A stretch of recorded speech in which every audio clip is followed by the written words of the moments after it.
Hello and welcome to the latest from Hearts Standard. My name is Joel Sked. It's been another quiet day relating to those scamps at the heart of the Lothian Football Club. I'm just in the door, having returned from the first pre-season friendly, 1-1 draw with St Mirren, which we'll get to because, of course, there is Lawrence Shankland news. I thought I'll just jump on for a quick reaction video for both the friendly and Shankland. I was going to plan to do it for the friendly, but Shankland as well, before going out for a much-needed pint or two. As usual, when it's a solo podcast, I'm just doing a pre-recorded one. My head is fried today, so both because of work and the sun, but that means trying to manage the comments now would be a disaster for myself and especially for the listener. You hear me saying and a lot, so I'm going to try and not do that even without the comments. But hopefully, might do a live one tomorrow with Craig if we can find the time, because it's probably worth going over. I mean, know what Hearts are like. There could be there could be more news tomorrow. And there's always plenty to talk about when the Jammed Hearts are around. But before we react to them or look back at the friendly and Shankland, if it's time to hand in your transfer request, then head over to s1jobs.com and upload your CV today. With thousands of jobs across Edinburgh and the surrounding area, you'll find the one at S1 Jobs. Start your search today. Now, let's start with Shankland. He is on his way to meet up with his teammates as I speak. The last time I spoke to someone, the new deal wasn't quite completed.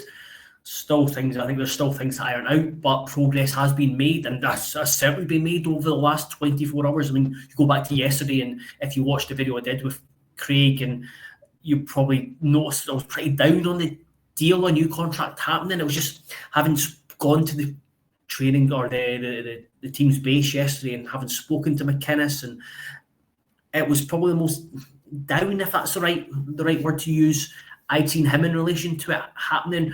Obviously spoken to him a couple of times. He's done quite a few interviews about Shankland. He's always been really positive, and he's just talking about how he believes Hearts are the right place for him and to help him get back into this, like the Scotland team in the World Cup next season, and get back to that goal scoring form. And he kind of still said that to Barry and I when we spoke to him and talked about how beneficial Shankland would be to Hearts and how Hearts would be to Shankland. But there was just like the kind of the tone and realisation that the fact that he wasn't in Spain, it was a difficult stage. It was challenging to try and get it done, but there has been a big change over the last 24 hours, and understand the player wants to be Hearts. I mean, I've seen it from, no doubt if you're on social media, you've seen it from fans of other teams that talking about the only reason he's coming to Hearts is because Hearts is the only option, or there's nothing out there for him. I don't think that's been the case. I think there has been interest in him from elsewhere, but I do think he likes what he's heard about working with McInnes and the conversation we've had. I think he does want to come back and play for the team where he likes the squad and he likes the club, and hopefully in the coming days, not sure when it will be. It's one of those where you're kind of you're waiting for everything to be confirmed and a scarf above his head before you're like, right, it's actually happened. So just especially this summer of Hearts, it's been one thing after another. Just a lot of good news, but it's been busy. So it's not until you've got this scarf above his head that you can go, right, perfect. Now you can kind of put the last kind of 4 or 5 weeks behind us and look forward, because if it gets done, every Hearts fan should be buzzing about it. He is such a big piece to add to the team. There's no one, especially forwards in the team, who can do what he can do in terms of both scoring and building play, holding up the ball. He takes huge pressure. He also takes, in terms of where he is in the team, you've got guys who are really good at certain things. You've got different profiles of forwards, but Shankland kind of molds a couple together. He's such a good goal scorer, and he can play with his. No one in the team can play with his back to goal like Shankland can. He can take it into feet. He can hold off opponents. He can link play. He can turn with the ball. So he just adds so much from what we've seen over the last 3 years, that dynamic to the forward line. He also takes a huge pressure off the club trying to replace him. I know there's Jamestown, and you kind of put your confidence in them to be able to do so, but we know who Lawrence Shankland is. We know what he's capable of. We've seen it over the last 3 seasons. He's got a proven track record in Scotland. There's not an adjustment level. There's someone who you can put on the team, put on the pitch and trust. Personally, I mean, anyone's probably listened to me over the last couple of years, probably will know. Probably bored people to death, but I'm a big Lawrence Shankland fan, so I'm buzzing that it could happen, just because I believe he's the best striker Hearts have had since Robbo. I would put him as one of the best players the club have had this century, and that's quite a big thing to say, considering the players at the turn of the century in 2005, 2006. Some of the players that Hearts have had, but he is, watching him, not just that goal scoring season when everything he seemed to hit went in, but the way he can, like, he's just his touch, his awareness, his vision, just understanding the game. Just a really, really good player. And I know it has been a bit of a saga, but I think McInnes said, I believe he's been worth waiting for. And yes, totally get fans who are like, right, a line needs to be drawn, and I understand that a line was having to be drawn very soon about trying and move on, because Hearts will have had to get alternatives and get them in and get them up and running. But you don't wait for someone like Shankland to come along. I mean, wait many years, for 3 decades, for someone to come along and score 20 goals in a season, and only since Robbo, and then to score 30 goals in a season since Robbo, to score 20 plus goals back-to-back seasons since Robbo. And when he comes along, you don't allow him to leave without putting up a big fight, and Hearts have fought for him. McInnes has been huge in that. I think if the deal gets done, McInnes should deserve a hell of a lot of credit for that as well, because I think with his standing relationship with Shankland will have certainly helped in that regard. And you listen to McInnes and believe that we could get another blockbuster season out of Shankland for Shankland. It's important that the deal is going to be close to being done now. He could get in terms of the timing of it. So if it gets done over the next couple of days or whenever, it's important, because he could potentially get a training session in Spain. Depends on, I'd imagine, like kind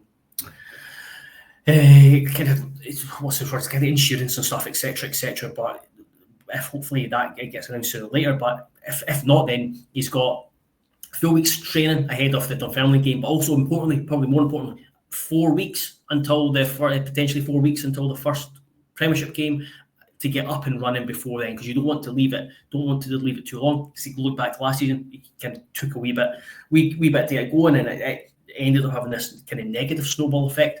But his presence at Hearts will not only give the fans and McInnes a big lift and a big boost, but the squad as well. And what I would say is, don't believe anyone who says he's not a leader within the squad or he's a bad egg. It's honestly the complete opposite. He is such a huge presence in that team.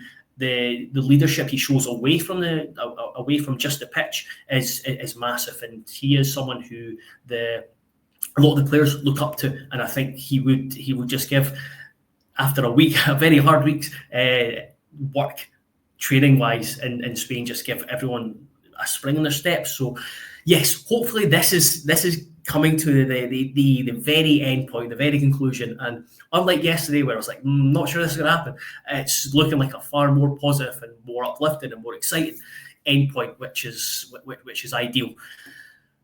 There's Shankland. I think probably talked enough about him and waxed lyrical enough. Now we'll move on to the friendly, which happened today between Hearts and St Mirren. It finished 1-1. It was just played over 45 minutes. It was played in the early evening. Not as warm as it was yesterday, but still, it's a heat that probably a lot of players like. 45 minutes was probably more than enough to, especially for the first pre-season. Their first pre-season match, especially considered. In addition, they did some training this morning, so they've done a lot of sessions this week. I think they might get a morning off on, what's it today, Wednesday, morning off on Thursday, but they'll be back in training Thursday, but potentially Friday, ahead of the friendly against Crawley Town at the end of the week. So a lot of work's going in. I won't spend too long on this. I'll try and keep this short, sweet, and maybe try and do a more expanded one with Craig on Thursday, talking about the different aspects of the friendly. Again, it's a first friendly. You don't want to read too much into things, whether it's like shape or team chemistry or individuals. This is the very first friendly where 23 players were used. There was an 11 at the first half, then there were 10 changes at half time, and then another 2 changes during that. So hopefully my maths is correct, and it was 23 players, because that's what I've read. You take everything with a pinch of salt, but what we did see was in the first half, Hearts lined up with a back three with Steinbender, Halkett and Finlay. Khartoum was a surprise wing back, but just the way that they balanced out, Khartoum was kind of playing a wee bit higher, whereas like Penrice was kind of lopsided when he was attacking and looking up a spittle, but also tucking in and making it quite secure at the back. But importantly, with that back three, you had two wide centre backs, and Steinbender and Finlay, who have had experience of playing fullback, but also have the mobility to get across into these wide areas and defend them. And then that meant it was Blair Spittle in the number 10 position, as best as where he had his most success at Motherwell before moving to Hearts, ahead of Cammy Devlin and Benny Beningame. Kind of takeaways, or kind of just do like a short summary of what I wrote on the site. So I'll link that in below if you want a bit more in depth. But just off the top of the head, I've not made too many notes around it, or not too many notes. I've not made any notes around the game for this podcast. So starting from the back, Craig Halkett mentioned it yesterday when I was in the video, mentioned it in the inside pre-season piece.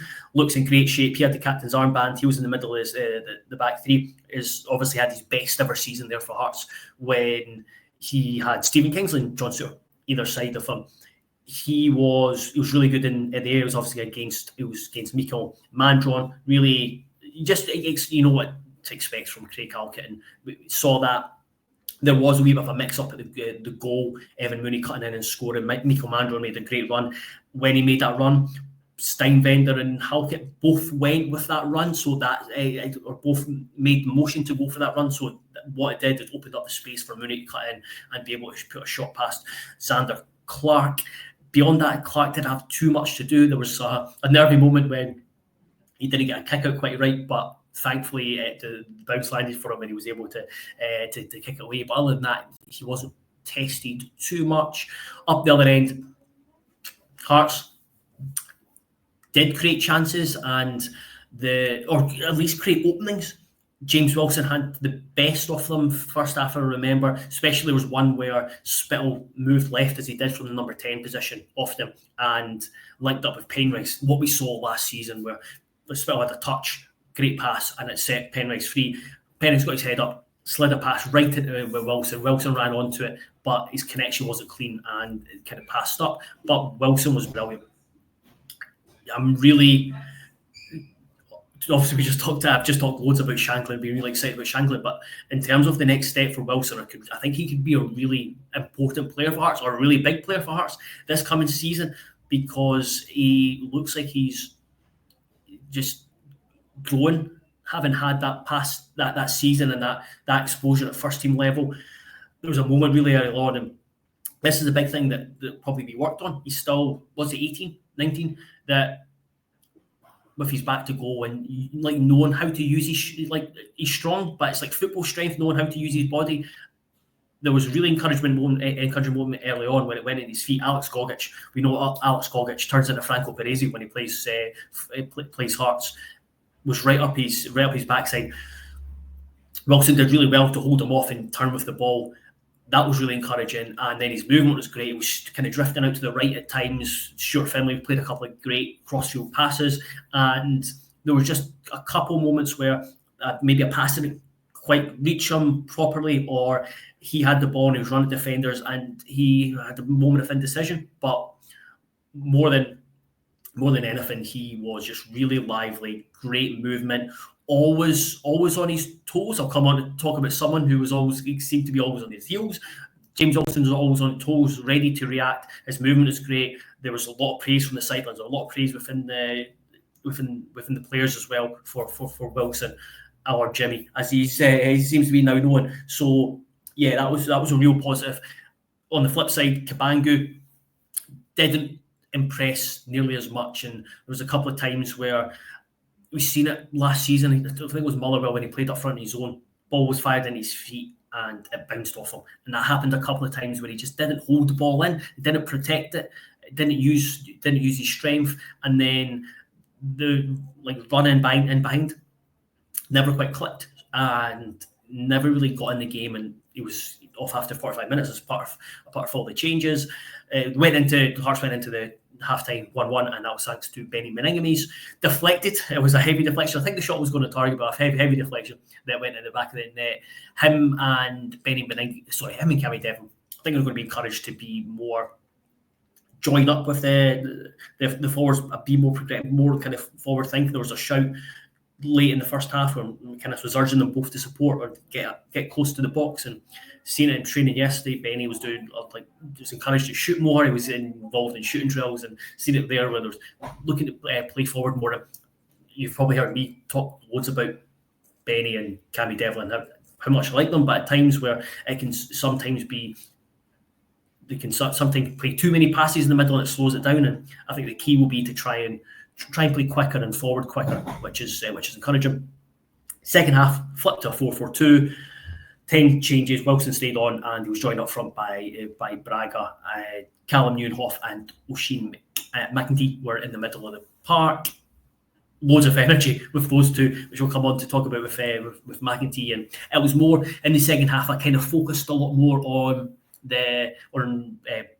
Watchgrivink, who else? McEntee, Kiridis and Braga, because they were the four new boys that we don't know too much about. Stuart Finlay didn't concentrate too much on him because just in the first half I was just trying to get an idea of the formation and kind of look at it team wise. And again, we've seen Finlay a lot with Kilmarnock, but the four new boys who have arrived from out with the UK, out of Scotland, wanted to get a better idea of them. In terms of Greg, he got a dull one early on, but he looked to support. We spoke to him yesterday. The quotes went out today. He talked about he likes to join in and play forward and be creative. We kind of saw that. He said that he's not the quickest. He also saw that. I think that's something where it'll be good. I think whoever's right centre back or right side is off a 3 or a 4 will potentially need to be comfortable coming out and covering him if a winger gets away from him in pace. So I'm just going to drink my Fanta Orange. But going forward, he looks like he'll be a real asset. There was one really good moment where he provided an overlapping run for Forrest. Forrest slid him in, and he took stood the ball up brilliant. When a fullback or a winger gets to the byline, I like them to stand the ball up, and he did that, and he found Kiridis at the back post. But the Greek winger ballooned over the bar and defence. Still, Kiridis was the biggest threat, I think, for Hearts in the second half. Early on, it seemed to take him time to get his bearings, and I think McInnes wanted Harry Milne to speak to him and get him in the right position when Hearts didn't have the ball, and that's probably going to be a work in progress. And there's maverick elements or qualities to Kiridis, which I think people will really, really like. Also frustrated at the same time, but I think he's a really exciting player, and you saw with some of the touches. There's one where he tried to flick and he lost it in the middle of the park. Don't think that'll go down. Don't think that'll be encouraged going forward too much, but there was one run where it was like he was doing a magic trick with the ball, where St Mirren, I think 3 St Mirren defenders were enticed towards him, and then suddenly he's away from him, got the ball, got into the box. He's thinking, just put it in the back of the net, score a world-class goal. But he hesitated, and the opportunity passed it by.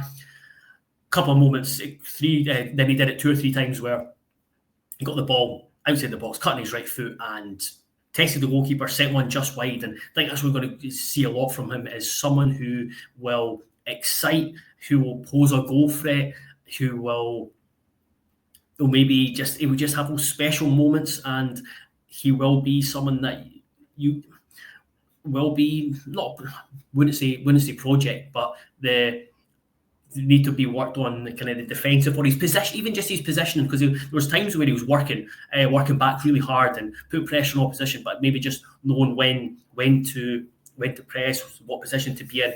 But going forward, I think he's going to be great to watch. He can really go at fullbacks and uses his body well. His balance is clearly brilliant. His touch is excellent. So yeah, he's someone that I'm looking forward to seeing more of. Claudio Braga, very lively, very feisty as well. Really competitive. Spoke to him just briefly afterwards and talked about the moving to Scottish football and the physical aspect of it. And he was like, I got told, he was basically, I got told St Mirren are one of the more physical teams and play a lot of long balls. And he was like, but I didn't really feel they were physical, but not overly physical, and he didn't feel like they played long balls. He put himself about, works really hard, seems quite a really intelligent player who uses his body well. He will drift and he'll come out wide, he'll drop deep, as he said in his interview. There's a couple of moments by the touchline where he played a 1-2 or produced a lovely touch to set a teammate free, and then he had the best chance of the second half, but was denied by a good save. But yeah, I was encouraged and impressed by him. And then finally, Oisin McIndee, straight away, first thing I looked at, I was like, this boy's big. Barry and I spoke to him yesterday, and when you see him up close, it wasn't his size or presence wasn't as noticeable. Then you see him on the pitch, and yes, it is. And he had one pass where he went sideways and he gave it away, but as he was another that kind of just steadied and just grew into the game. Really physical, wants to go forward. I think he could in time be someone who does supply, whether it's assists or goals, and provides a threat in the opposition box. He is a player that will get in the way, and I mean this in a very good way, is that opposition teams don't think they'll enjoy playing against him because of his size, his presence, his ability to get around, and he can use his legs really well and just get in front of things and block people and make it difficult. So I really do think he'll be really suited to Scottish football. And I do realise I'm droning on and on, so I'll just finish up there. And the only real concern was Jamie McCart. I don't know the extent of his injury. It was late. It was quite late on, right down after the corner. He was on crutches afterwards, but it's one of those that could be a precaution. So I don't know what the situation is, situation with him is, but hopefully it's not bad, and it was just a precaution and just kind of a dull one rather than a serious one. But we will see. I'll probably find out more on Friday when go back up to the training base or go back wherever the game's been played for the Crawley game. So we'll find out more about a lot of things. Then, and I will stop speaking now because my folks are about to go. Thank you very much, everyone, for listening, watching. If you're engaging in the YouTube comments, I'll have a read of them and I'll try and answer any questions you have, or I'll have a look at any questions in there and I'll maybe bring them into a video that Craig and I do on the Thursday. Be sure to check out everything on theheartstandard.co.uk. I've put in the description, whether it's YouTube or podcast, of the match kind of report of the takeaways from the St Mirren game, and a couple of articles from Lawrence Shankland as well, the latest around him. If anything does move over the next couple of days, then we'll be trying to report as much as we can in terms of everything we know, and also try and do a video that reacts to anything. Hopefully, the next time we're doing a video, or maybe not the next time, but the next game time, we'll have potentially confirmation, but we will see. And yes, thank you very much. Please do subscribe to YouTube or the website as well if you have not already done so and want to see what it is about. But until the next time, I hope you have a wonderful Thursday, as hopefully most of you will be listening to this on Thursday, and I will see you again soon. Where do I hit end record? Oh, there we go.